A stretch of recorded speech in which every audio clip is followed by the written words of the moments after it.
So obviously, defensive lineman is a physical role. So what are you trying to get out of these early days of camp where you can't go beat up somebody? Early, you said, say that one more time?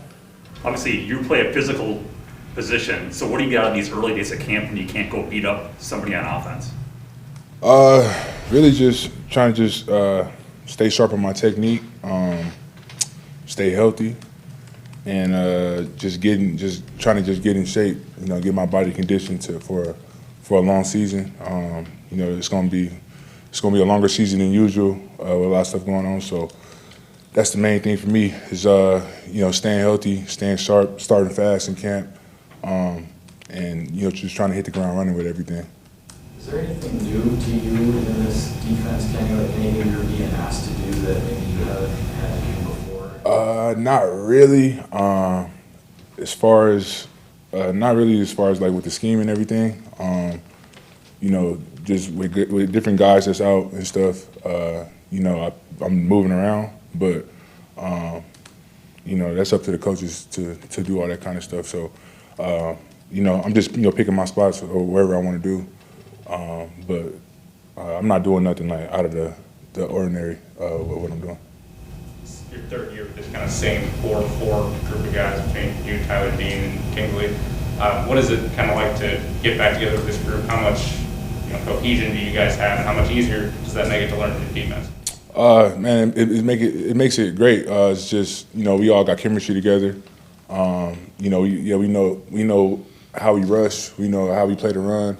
I've been playing with Dean for 6 years now, so I know what Dean is thinking and what he's going to do on the other side of me majority of the time. So that definitely helps. It helps me, especially when when Dean is rushing and he's making the inside move, and I know that's what the type of player he is, and I'm playing against the guard and the center, and we doing our natural games and stuff like that. All that kind of stuff helps.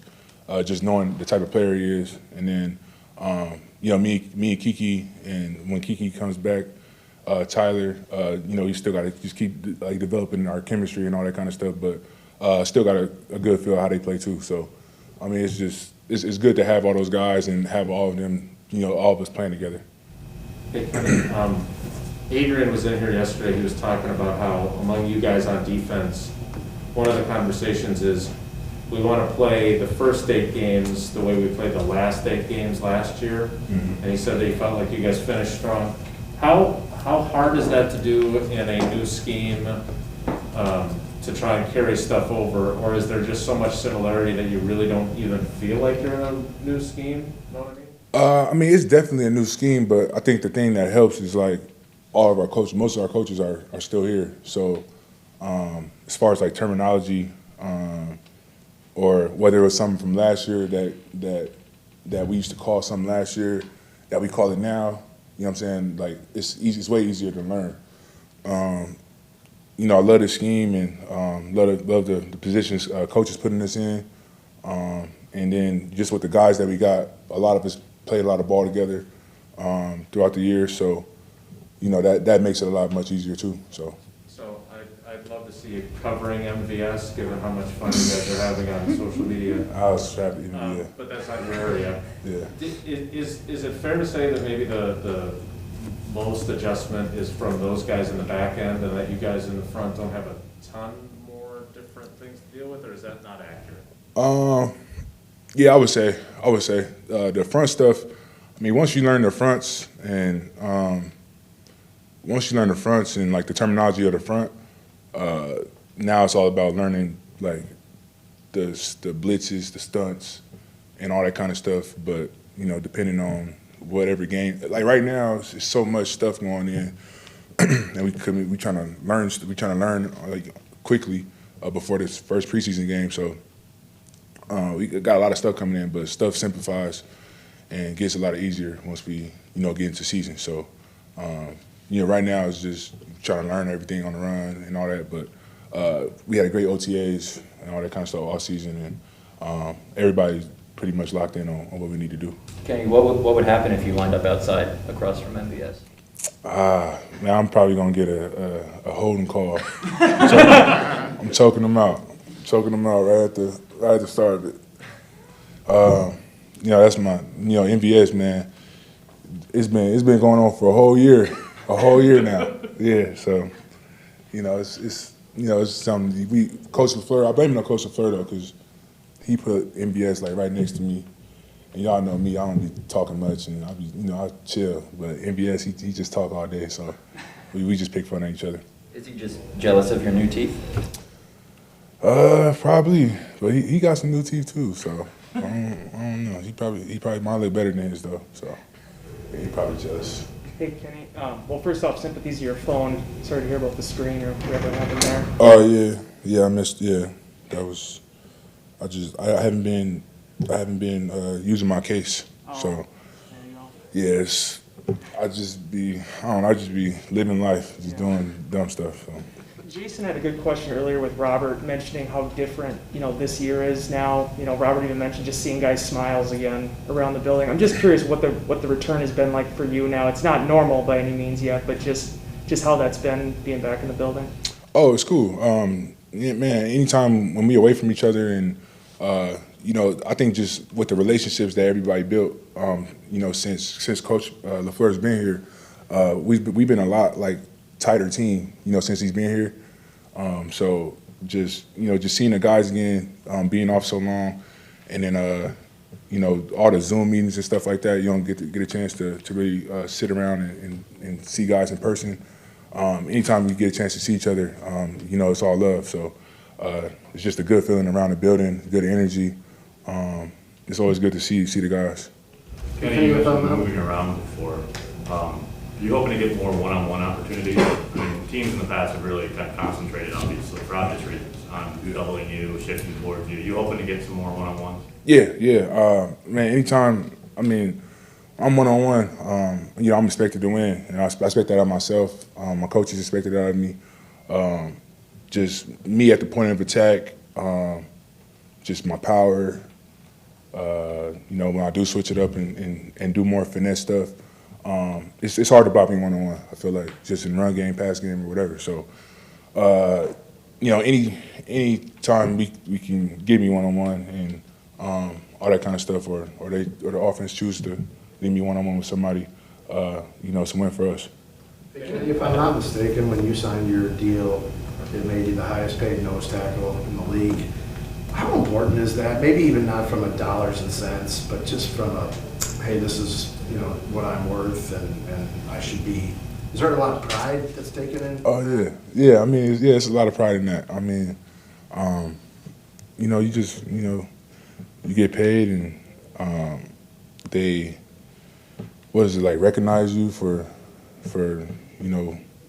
what you did. You know what I'm saying? And put a lot of work put a lot of work in here, on the field, and to get rewarded for it, it's great. And to be, the highest paid, it's a great feeling. The reason I ask is Devontae was obviously in here basically saying, hey, I should be the highest paid, I deserve to be. I guess I just am curious why that's important. It's not just the dollars? Or is it the dollars? We play a tough game, man, and everybody want to be known as the best. You know what I'm saying, at their position. So I feel them on that. I'm not gonna talk about nobody else's money or whatever, but I feel exactly where you're coming from. I feel like I should be the highest paid reporter in the league. Yeah, that's right. As you should. He is. Kenny, did you learn anything going through the groin last year about your body and do anything different this off season, or was that just kind of a fluky situation where you couldn't do anything? And goes without saying, but how big do you think it'd be just to finally have a healthy year and be good to go the whole way? Every time I'm healthy, my play and my season speaks for itself. So when I'm healthy, I'm doing great. But with my groin, it was just like a fluky situation. I tried to do a cross chop, my foot slid on the ground like it does all the time, and it just popped. So, and from that point on, just trying to figure things out. But towards the end of the season, kind of got my legs up under me, start playing, how I usually play, and happy how I finished off the season.